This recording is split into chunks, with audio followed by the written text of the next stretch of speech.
Good morning. My name is Paul Church from Clarity Craft here in the UK. Welcome to another episode of Groovi Tuesday. I hope everybody's well. I can see we have some friends in the room already. We've got some friends over on our YouTube page. We've got Ian, Susan and Jean. Good morning, everybody. And yeah, it's definitely frosty this morning here in Kent. The lovely Jane should be with you in the room very shortly. So I'll just wait for the all clear from Jane to make sure that you can hear me. But the sound looks okay from where I'm sitting.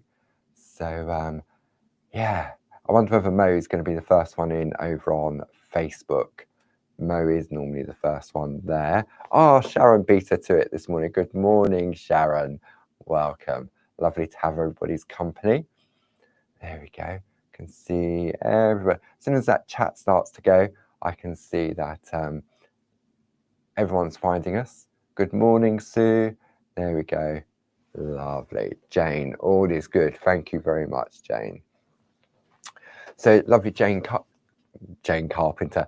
Jane Telford is in the room with you this morning, and no doubt some of our I'm going to start again. Some of our lovely design team members will also be joining us. So if you have any questions, they're there to help. And if there's anything that Jane feels that I should sort of answer outwardly, then she will let me know and I will answer it as best as I can. So yeah, there we go. Everyone's coming. Ken's in the room. Good morning, Ken. There we go. Debbie, all the way in Australia. Good evening. Good morning, Thelma. Right. Okay. So I hope everybody's well. Been a busy old week here at Clarity Towers already. We had in the shack yesterday at 10 o'clock with Barb, working on those lovely owls and the colouring. Absolutely beautiful. And then at 2 o'clock yesterday, it was another episode of Clarity Social TV where Barbara was showcasing those lovely stamps from Tina Cox, the Kiss Tina's Flowers. So if you missed any of those shows from yesterday, you can go back to our YouTube page and you can watch them at your own leisure. And don't forget, if you're watching any of our Clarity Social TV shows, if you go to the front of the website, there's a little logo that says Clarity TV. You can click in there and you can see what's coming up today, i.e. I'll be back on at 2 o'clock with the lovely Jazz. She'll be here to keeping me company and doing all the cameras and everything for me. And I'll be looking at the groovy version of what Barbara was showcasing yesterday in stamps. So yeah, so you can click on the Clarity TV, go in there, and there's a little catch-up section. You can go in there and you can go back and watch all of the previous episodes of Clarity TV from when we launched this back in October. I think when it all went a little bit wrong up in Oundle. So they're all there. We also do little demo downloads as well for you to print off and keep to give you some ideas and inspiration. So yeah, there's lots out there. There really, really is. And it's all free, absolutely free. So got my coffee this morning as usual. Okay. I was a little bit early this morning to the party. When I was ready to go, I was raring to go to get back to the colouring in, which we started on last week using some designs from Jazz. So have we got any newbies in the room today? Anybody tuning in for the first time? Good morning, Josie. There we go. Margaret's in the room as well. Susan. There we go. Cold and wet in Cheshire. Okay. So last year we launched these 2 A4 plates from the lovely Jazz, who I say will be joining me this afternoon. And these were sort of like learning plates, sort of practice plates, but they had lovely designs on them. And there was 2 of them. There was a festive one and then a more sort of everyday general one. And if I bring these in on the overhead, so you can see these are A4 plates. Let's pop that to one side. A4 plates. If I do that, you can see the side. So this was the festive one from Jazz. You've got 6 lovely panels on there, and you've got these little word boxes with sentiments in there. But I love all of these different frames on here, and this one, I really like this one. So this isn't necessarily just for Christmas.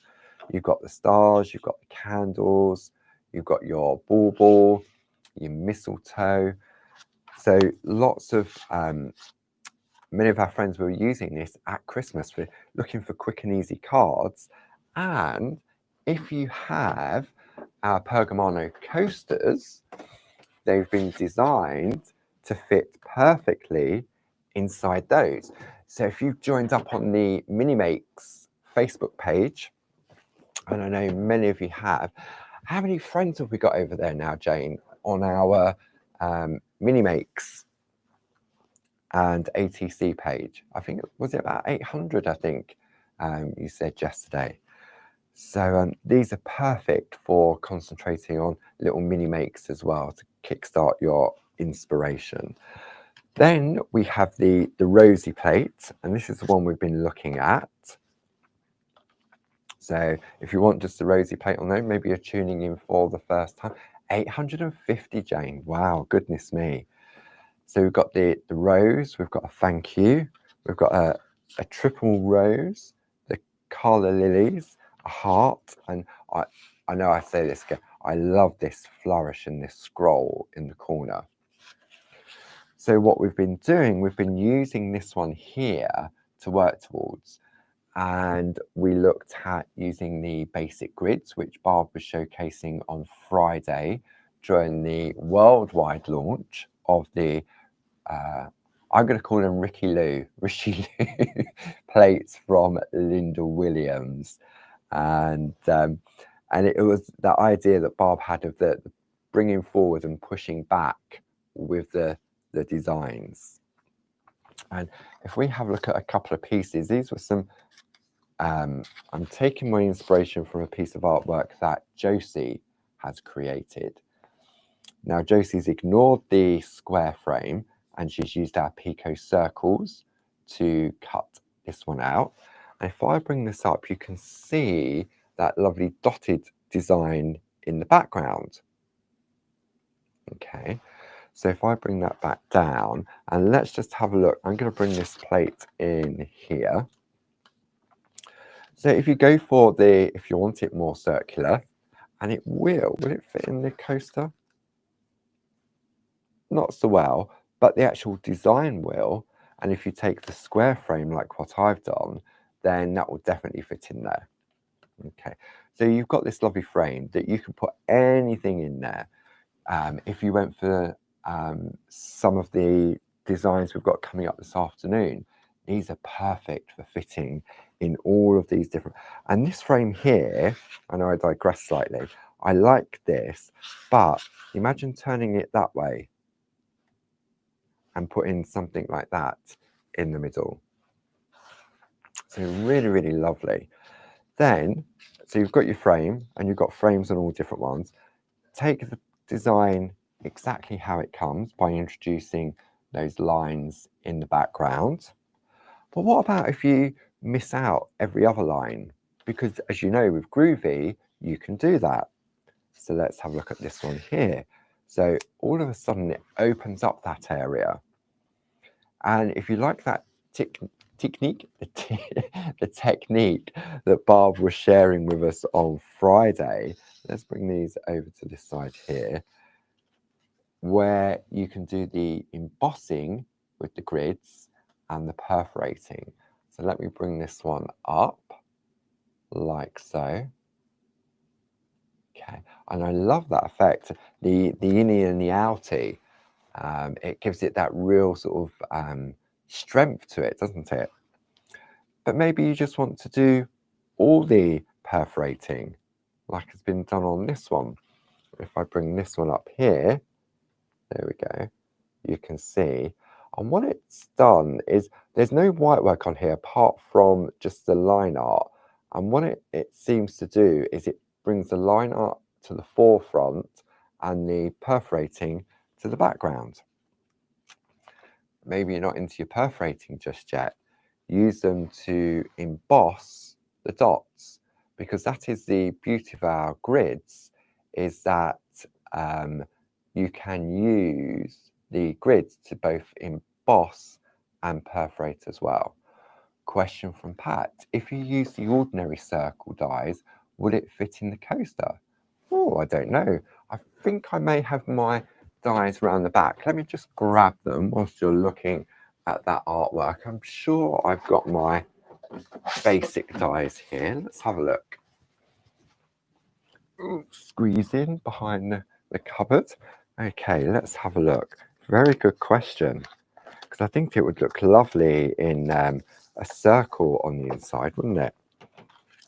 Okay, so I've got my nested circle dies here. So let's have a look. So would that fit in there?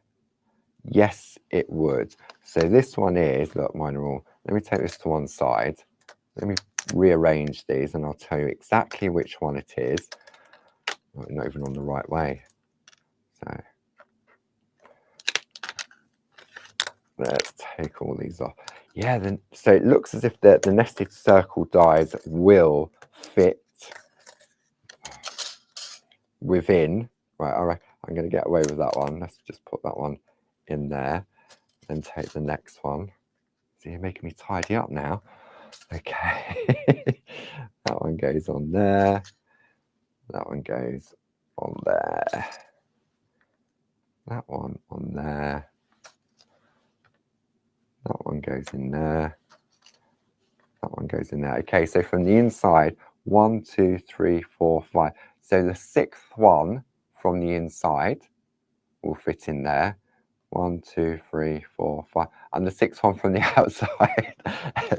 That was spooky, wasn't it? So that, I reckon, will definitely fit just inside that square. So good question. Thank you for asking. Okay, let's pop those down to one side out of the way. Whoops, what's that in there? Hang on, put it on the next shelf down. Okay, so yes, so you could just do the embossing. Whee, there we go. New camera coming at some point today. Barb will be pleased about. And then on this one, what I did was I took one of the patterns from Linda's Guide to Gridwork and put a different pattern in the background. And if you're not sure what that Guide to Gridwork book is, it was something that we launched last year when we launched these two particular plates from Jazz. Woo! Nearly fell off the chair then. Oh, squeezy, squeezy. So this is a Guide to Gridwork. It's using the mini straight and diagonal, but you can use the A5 squares, you can use your A4 ones if you have those. And when we open up the book, I mean, all written by Linda herself, shows the difference between the perforating and the embossing. You've got an introduction from Linda, and then you've got a little key: perforate, emboss dot, freehand, and pico cut. And it's literally just the tip of the iceberg on what you can do with the basic grids. Now, for example, a straight pattern, so you, by perforating in little blocks of 4. Now they actually look, if I bring that up, that little block of 4, they'd be perfect for pico cutting. And you'd have those little crosses. But what Linda's done is she's then freehand put little embossed dots. And then if you look there, you can see how she's pico cut those crosses. So it really is a lovely introduction to gridwork if you want to look at sort of patterns around the outside. This one's rather special. This one here, I like that one a lot. Okay, and so it covers both the straight and the diagonal grid. And the pattern that I chose was this one here, but I didn't put the little dot in the middle. Okay, so you can change the look of it. So there is a bundle maybe it'd be the first time for you going on the grids. The bundle is 21224, and that includes the guide and the 2 little mini grids. However, I know many of our friends at home already have the grids, so then this is a lovely little book to be able to work from. And the item number on that is 31723. So for my piece of artwork, I went square. So I took the frame in there, and then I traced it out, but I left the background open. Okay, and then I used those grids to emboss the dots in the background. Okay, and then last week, because it's the year of colour here at Clarity, then what I thought we would do, we'd have a look at doing some colouring. And I've been using our pergolina pencils, which I know many of you got. Now, if I look at Josie's, if I turn this over, now mine's on black, so it looks a lot more sort of flat compared to Josie's. But if I took, for example, let's have a look at some of our companion papers. For some reason, I'm drawn to Rainbow River. Is there that colour in Rainbow River? See, these are great, I reckon. Okay.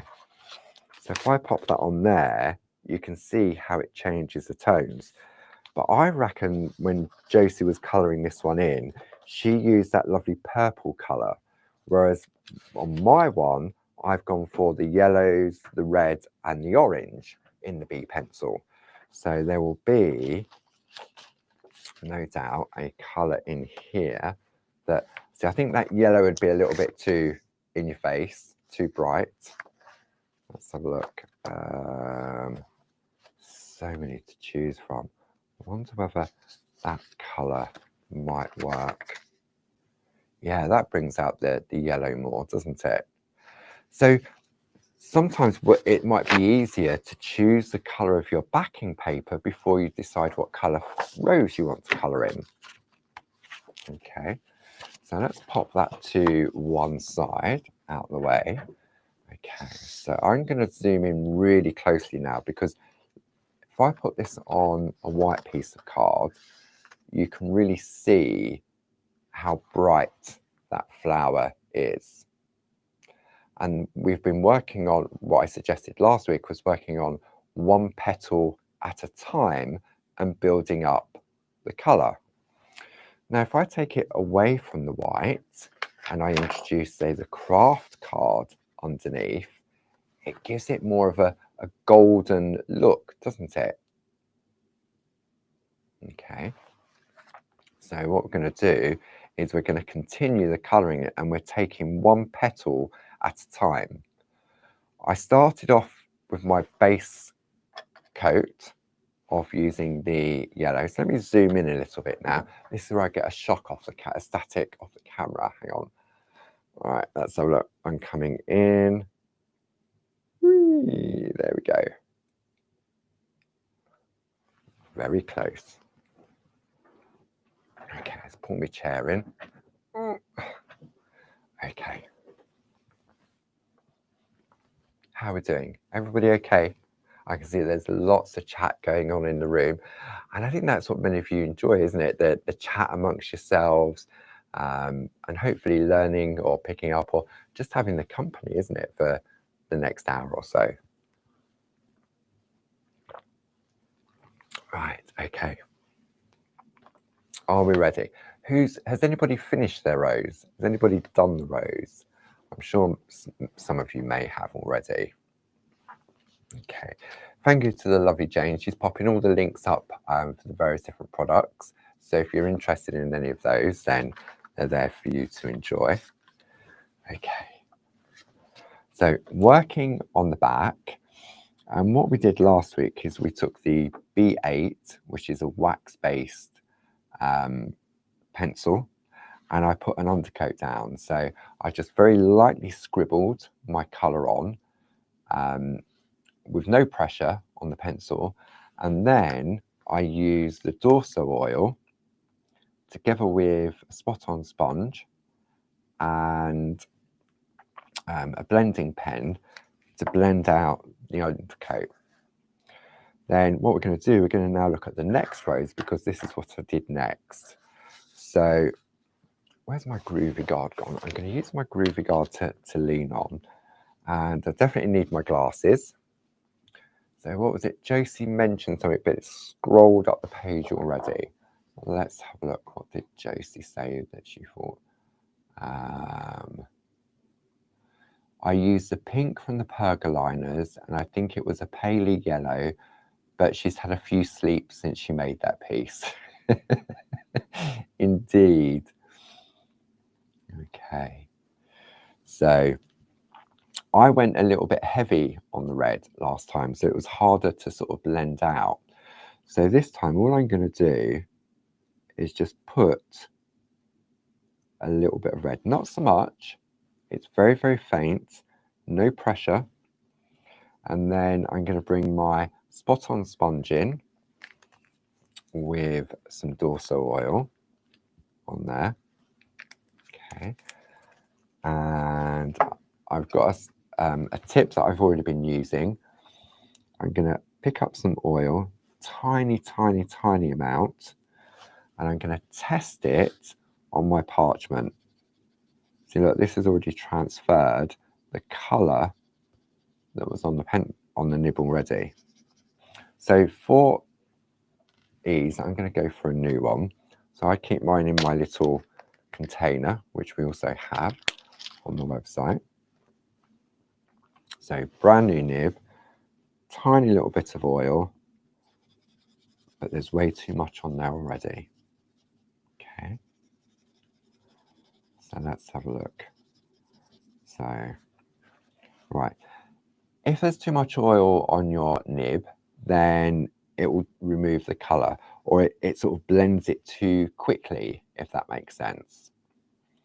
So this is where we come to tickle the parchment. I'm not applying pressure with the nib, and I'm starting from the base of that petal, and I'm just flicking outwards. Okay, now I know I can see from here that I've got too much oil still on the nib. Okay, so I'm just going to draw that red outwards. Now, if I put a piece of white paper underneath, what you may find is that it will reveal. So there we go, we can see there how it's really lifted that yellow away from the base. Okay. If you have one of our light panels, it really can make a difference when you're colouring in. Okay, so we're just going to remember on the nib, even though I've touched the base of that nib on the oil, if I turn it over, the oil will also be on the other side because it would have seeped through the nib. So there we go. So we're just going to blend that out. Now if I turn this over and compare it to there, you can see we've got a real difference in shade. So what I'm going to do now is I'm going to take the orange pencil, which is a B9.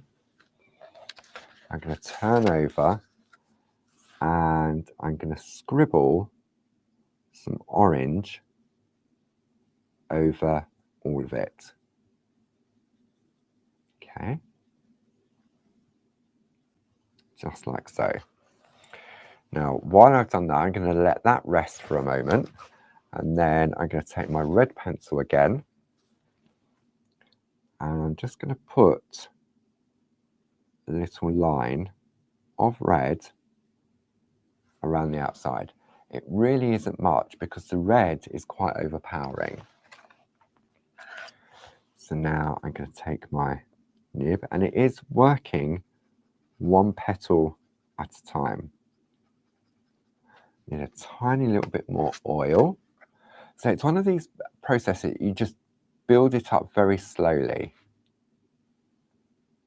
Okay. And you're tickling the parchment. Too much oil, but I'm not worried because I can go back in again. Okay, I'm going to come round. Now I reckon I've got, yeah, see, it's taking the colour off. So let's put a little bit of red around the next one. So this is what I would do normally. I do each one, and to keep with the same nib, I'm blending the red, so I haven't got to keep changing the nibs. Oh, too much red there.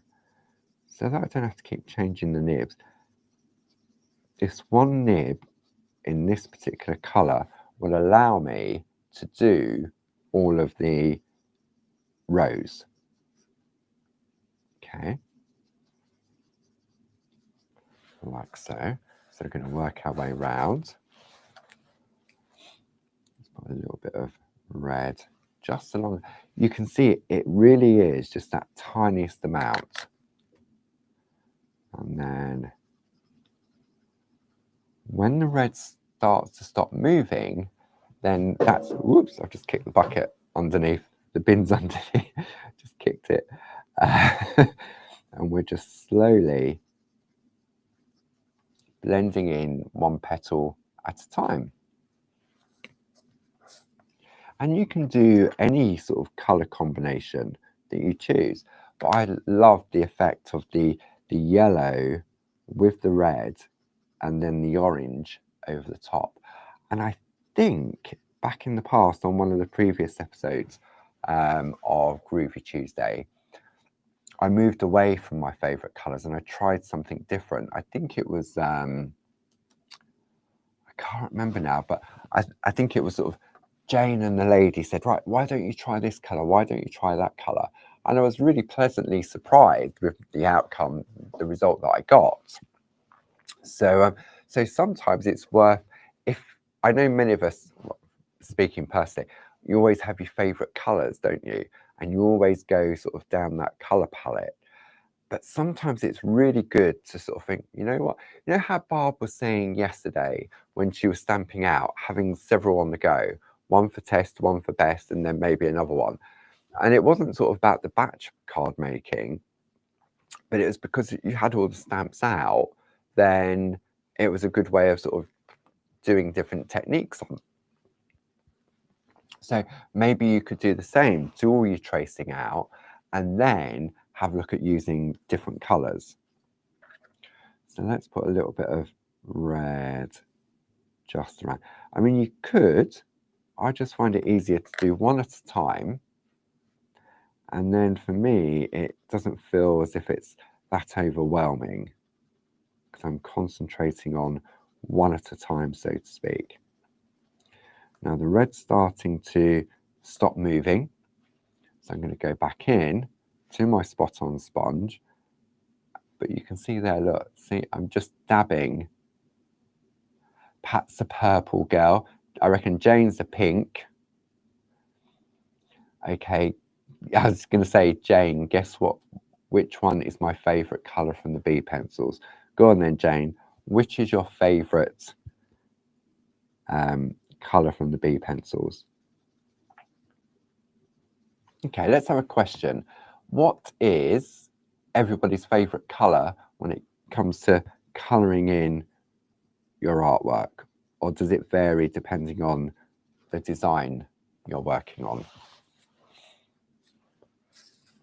Okay, let's have a little question. Pink and purple. Purple for Pat. Okay, now on this one, we're going to go just under there, like so. Pink and purple for Glynis. Good morning, Glynis. Hope you and Pete are both well. Blue for Lynn.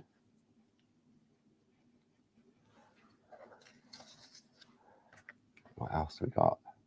Blue for Susanna. I love, yeah. Blue and purple. Josie's favourite colour is purple, but she also likes red. Bernie says it depends. Blue, yellow and pink from Lillian. See? Isn't it funny how there's a lot of similarities between the colours that everybody is coming up with? Jill is blue and purple. Blues. Blue is very popular. Purple and blue. Peach and yellow. Oh, that sounds nice. So Jane's most used pencil in the B pencils is the sage green one. Is that, yeah, that's like that olivey green. Is it the, I'm gonna grab mine. Is it this one, the B15? Lynn's on the fence. I hope it's not too uncomfortable, Lynn. Yeah. And did you know that all of the pencils are available individually as well? So if you are getting to a set, I mean, I've seen some of Barb's pencils and they're sort of like down to here. And so we do sell them individually as well if you just need to replace the odd one or two. Where's that red gone? So where am I now? Hang on, I was working my way round. I forgot that one. A little bit red just around the edge on that one. Okay, so let's have a look. A little bit more oil. There we go. Too much oil. And it is that sort of that learning process, isn't it? When you first start to use the Dorso oil, and you think, oh no, goodness me, or words to that effect. I've used too much, but it doesn't matter. I mean, at the end of the day, if when I'm doing this and I turn it over and I think, oh, I didn't want to do yellow and red, I wanted to do a different colour, all is not lost, because you can take the eraser pencil and remove all the colour as well. And you can start again if you really wanted to. If you wanted to keep your artwork, it will leave a very slight hint of that colour, but when you go on with your next colour, it will just get rid of it. So we're slowly working our way around. We're just gently adding some, and I've got a rose in my garden that's like this, and it's that lovely, it comes out yellow and then it breaks into the red and the oranges. And believe it or not, I've got a rose that's currently flowering at the moment. And when we had that harsh frost the other day, I thought, oh no, that's really gonna, because it was in bud, and I thought it's not gonna flower now, but it did. I should have took a picture of it because it was lovely. It's come out really, really beautifully, but I thought the frost would have killed it, but it didn't, which I'm pleased about. Not the actual rose bush itself, but the actual rose that was flowering. Sally Ann has overslept, trying to catch up. Well, don't forget, Sally, you can always go back and watch afterwards, can't you? You can always go back on rewind, so to speak. Too much oil. Okay, so as I get into the smaller areas now, I'm being a little bit less forgiving in my colouring as we're getting closer. Now, when I turn this over, it's really not going to look much. Okay. So we turn it over, and if I bring the white in, it's going to look really harsh with the white behind it. But you can see now how it's starting to come together and a little bit of shade and depth to it. Okay, I'm quite happy with that. I'm not disappointed, because what we're going to do now is I'm going to take that orange. So I've already put the orange on this one. So let's go around and put some orange on the others.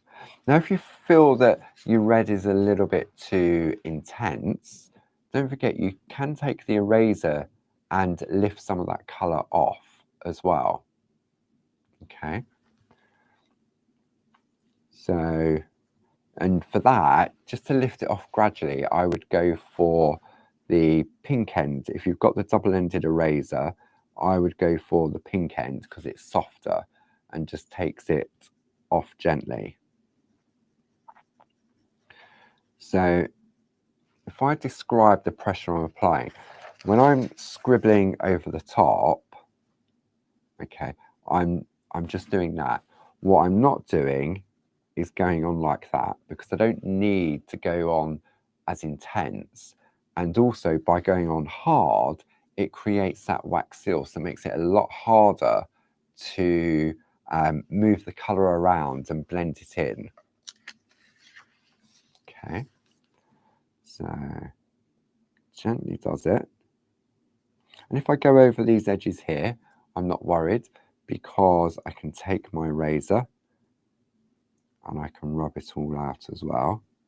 So I can always tidy up my edges, so to speak. And it doesn't matter about going over these white lines in the middle, because the white lines will prevail over the front. Okay.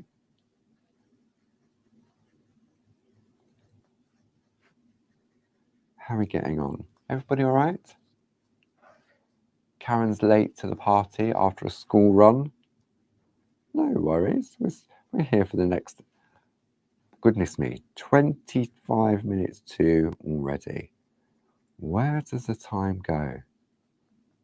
These hours, I mean, you can understand why we overran slightly. I say slightly. We overran yesterday during the 2 o'clock show.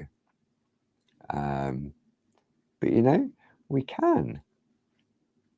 We're the ones that control. As long as our friends at home are there to keep us company, yeah, we'll carry on as we do. Okay. So now you can see, as I get more central, I'm just ignoring the lines and just colouring all over. Now, I know this was the one that I did last week, so I'm happy with that at this point. Now, this was the first one where we introduced the orange over the top. So what I'm going to do is I'm going to go to that orange nib I had earlier. Okay, and that oil would now have evaporated. And I'm going to bring in a spare piece of parchment. So I mean, look, just introducing another layer of parchment underneath brightens it up. So if you think, when you come to do your matting and layering, you don't always have to put it on a coloured paper. I've seen Linda often do this. Just put it on another piece of parchment, and it can, what it does is that if you're using a coloured paper in the background, it adds an extra layer of diffusion.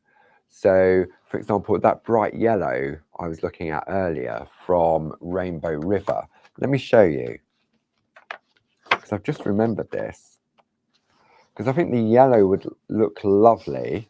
Let me just find that yellow, and it is very bright. Okay, so let's have a look on the overhead. Right, so here's my lovely yellow, new camera today. So if I put that on there, it gets lost, doesn't it, in that yellow? The yellow is very overpowering. However, if I introduce another layer of parchment, so say I cut a piece just to the size of that square, can you see the difference? If I slide it out, So just using another piece of parchment behind, clear parchment with nothing on it, can really make a difference when you're using coloured paper in the background, or if you're using some of the designer paper and you want to sort of block out some of the pattern, just cut it maybe to the same size as your square. Okay, but can you see that okay? Can you see the difference on those? Yeah, you can, can't you? So that's another suggestion on when you're working with your companion papers. Oh, that bin. Let me just move this bin. Did you hear it go dong? Okay, out the way you go. But even you can definitely see the difference on the black. See? It's like those magic pictures, isn't it? Okay. I could spend the next 20 minutes boring you by doing this. But I won't. I'll just bore you anyway.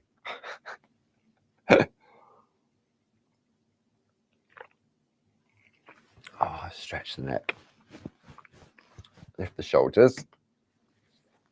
Okay. Scratchy, scratchy head. Okay. I don't know why I did that. Right. Let's get back to the colouring. So that's right. I was bringing this piece in, wasn't I? So I can see how much oil is on my nib.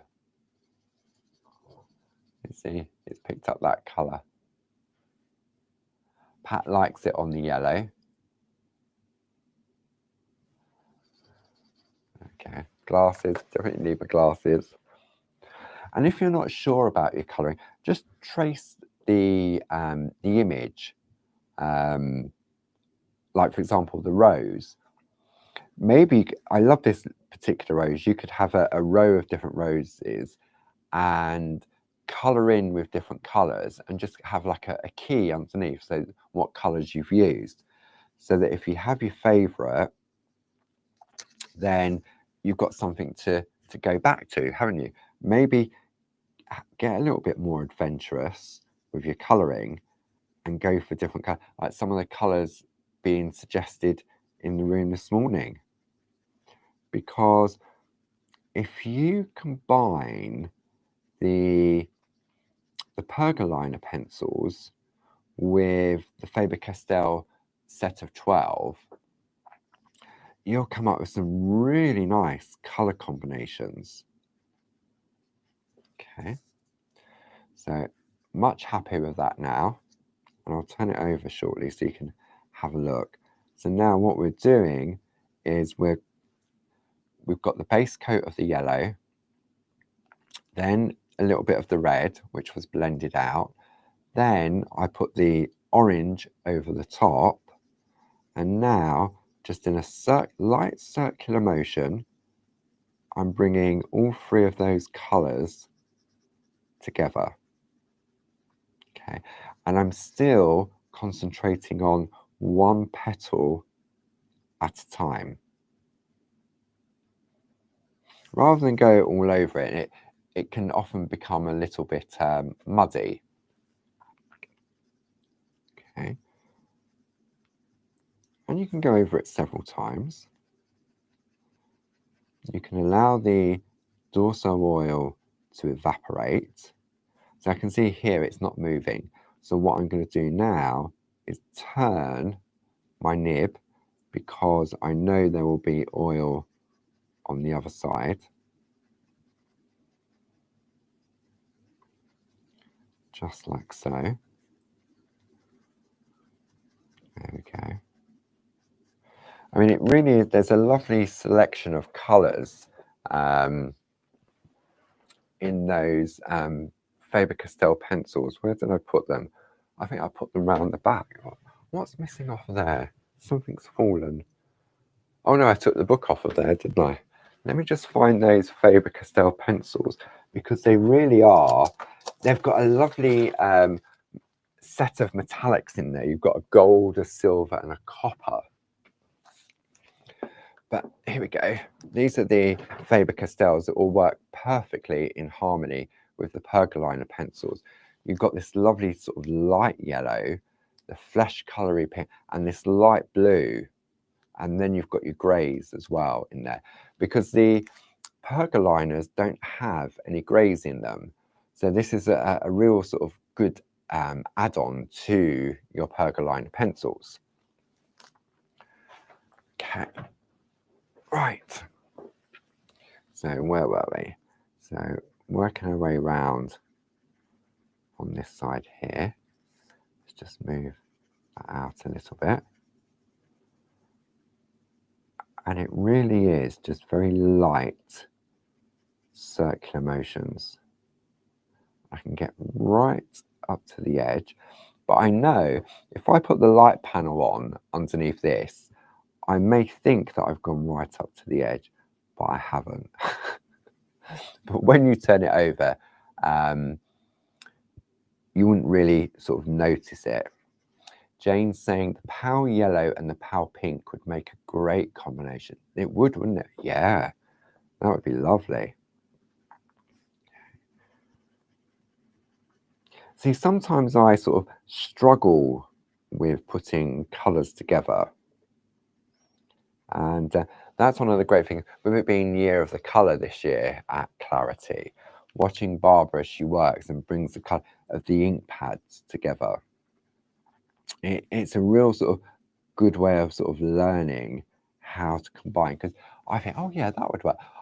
Sometimes I tend to go in sort of like tones of colour, like tones of blue, tones of red, tones of green. So Patricia says, I've just missed those pencils. Can you show again? Or maybe when you're with Jazz, when we're also watching it. Yeah, no, definitely I can show you those again. So this is and I'll show them again this afternoon as well. So that's the item number. And you've got a lovely cream, a yellow, a pink, a blue. And then you've got 1, 2, 3, 4, 5 different shades of grey. And these are Barb's favourites. Because she does it when she's colouring in with the shading to create the drop shadow. And then you've got a lovely copper, silver and gold. Now, if you're going to use those particular 3 on your parchment, then you want to really do it on the front so you can get that lovely metallic shine to them. But it really is a lovely add-on to your pergolina pencils. If I bring in, let me just see, I don't know if this is a full box of pencils, whether Barb's been at them or not. Yeah, it's not bad. Okay, so these are the pergolina pencils. So you can see here, got so these are the B pencils. How many we got? 1, 2, 3, 4, 5, 6, 7, 8, 9, 10, 11. No, I think that's an A. There's 16 B pencils, and then there's 20 of the A pencils. Might be easy if I show you in my bag, actually. Let me just put these back on the shelf. But for me, when you're colouring in on parchment, maybe you're new to colouring in on your parchment, then for me, the pencils are the best way to go, because if you do make a mistake, you can rub them out and start again. So if I bring my pink bag into play, because I keep mine in here. So these are, I've got the ones I've got out, so I keep these in numerical order. So let me pop that one back in there. So you've got a white, the black, the brown, blues, purples, greens, peachy colour, the browns. This one here is a lovely burgundy colour, a sort of a darker cerise colour. So you've got a really nice colour palette, and then these ones would really complement those colours, because the yellow we've got in the pergolinas is a lot more brighter. And then and then I've got my red, and then so I've got the orange, but you've got the, sort of like those colours in between. So Yeah, I think I've got mine in here. Let me have a look. I've got everything in my bag. Let me just have a look at. Here we go. Got these in a pencil case. So, right, let's have a look. Let me show you the I know I digress slightly. Hang on. Okay. I want to show you the metallics. I mean, these are all available individually as well. Just trying to think whether I've got all 12 of them there. Hang on a minute. Look, I've got them all out on the table now. So let's have a look. Let me compare to what we have in here to make sure whoops, hang on. Make sure I've got them all. So I've got that one. I've got the yellow. Then I've got the peachy pink. I've got the light blue. And I've got that one. And I've got that one. Then I've got that one. Then I've got that one. Then that one. And I've got my copper. Right, okay, so that's an extra one. That's obviously come out of my big tin. Okay, so that's my set of 12 polychromos. Okay, so let me just show you. Let's see the copper. Let me come up right over here. See, you've got a lovely, and you can still use your Dorsa oil. So that's the copper. Okay, that is your gold. And then this is your silver. And what I'm going to do, I'm going to pop that white card underneath so you can see how lovely these colours are. So there we go. So you've got your copper, your gold, and your silver. And if I take, I've got another blending pen. Never have too many blending pens. And these little boxes are great. Okay, let's pick up a little bit of oil. Way too much. Way too much. Can you see how much? And that was just a little, but you can see, look at that. That, hang on. You see, look. I'm going to go into the gold. I shouldn't, but I'm just going to go in just to show how you can blend these just like you can with the percoliner pencils, the B pencils. So now you've got those lovely colours, and they're great for writing on black card as well. I've got a bit of black card. Let me just show you. Grab a scrap of black card. I digress. I know I keep going off on a tangent. I'm sorry. Okay, silver, gold, copper. Pop that over there. So you've got your lovely silver. You've got your gold. And then you've got your, I love this copper. It's like a chocolate colour. Okay, so you can see there. There we go. So these will be great if you want to write on the inside. I mean, I don't have very nice writing, so let's just, what should we say? Let's go Groovi.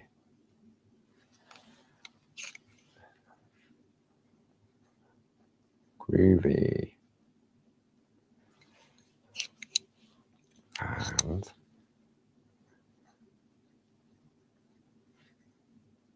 Groovi. There we go.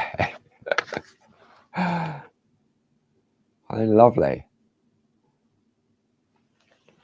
And I'm sure, don't see why it wouldn't. Let me just pick up a little bit more. I'm sure. Okay, look. Even on the black card, you can blend them in. Okay. Okay, so a question from Susan Moon. Excuse me. How do you decide which colouring pencils you need to use? I have only the ones that come in the tube at the moment, still a newbie. So do you mean our, where are they? Let's have a look. Do you mean these ones, Suzanne? These are the Perga colour exclusives, or do you mean that you've got a tube of different, because these are actually pens as opposed to pencils. Let me know what it is you've actually got.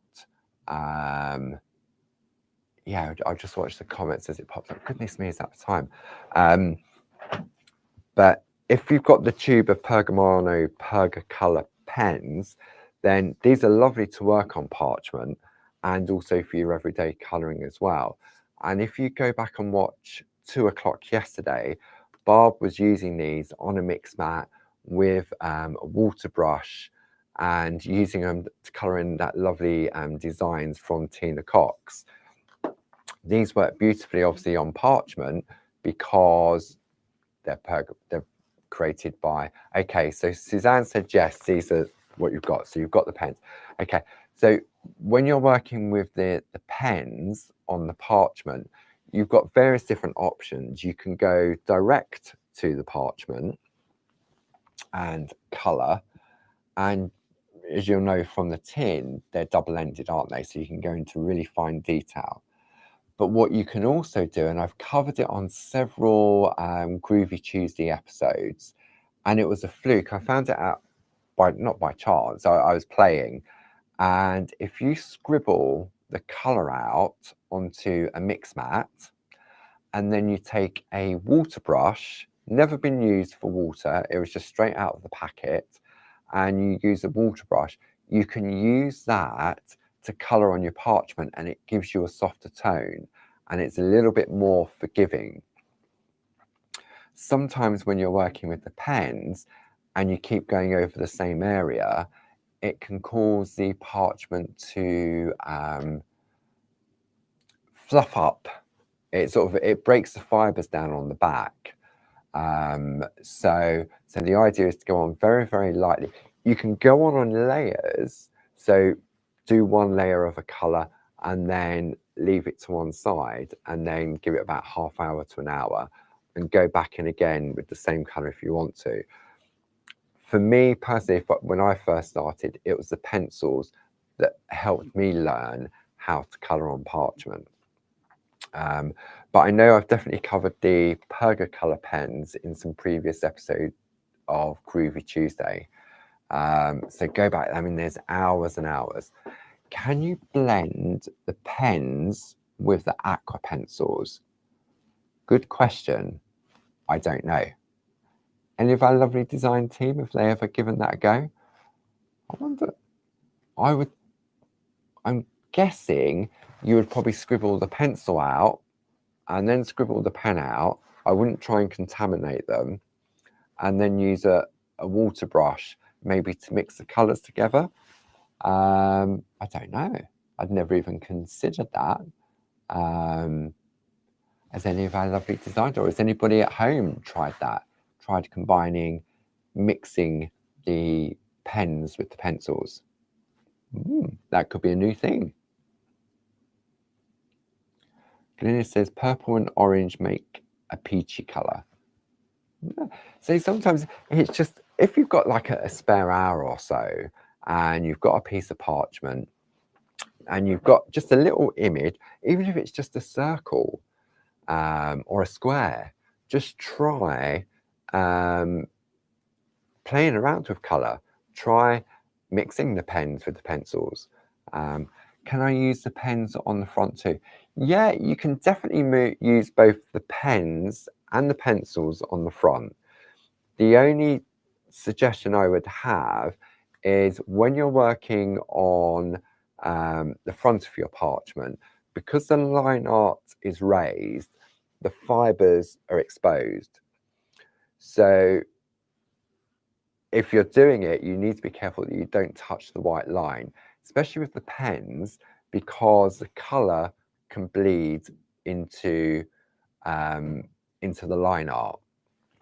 With the pencils, I wouldn't say you could be less careful. You still need to be careful because you can obviously affect the line art because the fibers are open. Often, if I'm working on the front to apply colour, I would use the pencils with a very, very sharp tip to it and just very, very lightly. I mean, I will, possibly next week, I'll put some pencil on the front of this just to show how you can intensify the colour and make it stand out a little bit. There we go. So, so yeah, so the pens and the pencils are perfect. But maybe for me personally, if I was starting out colouring in on parchment, just to give you that little bit more confidence, because with the pencils, you can rub them out if you make a mistake. Okay, the pens, once they're on, they are on. So I hope you've enjoyed that. It's literally, according to this, it's 1 minute to 11. Thank you for your company, as always. I hope you've learned something. I hope you picked up on something.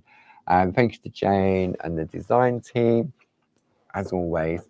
And I will be back with you at 2 o'clock. And yesterday we looked at Kiss by Clarity, Tina's flower stamps. There were 10 A6 stamp sets and 10 A7 stamp sets. This afternoon, I'm going to be bringing them to you in Groovi.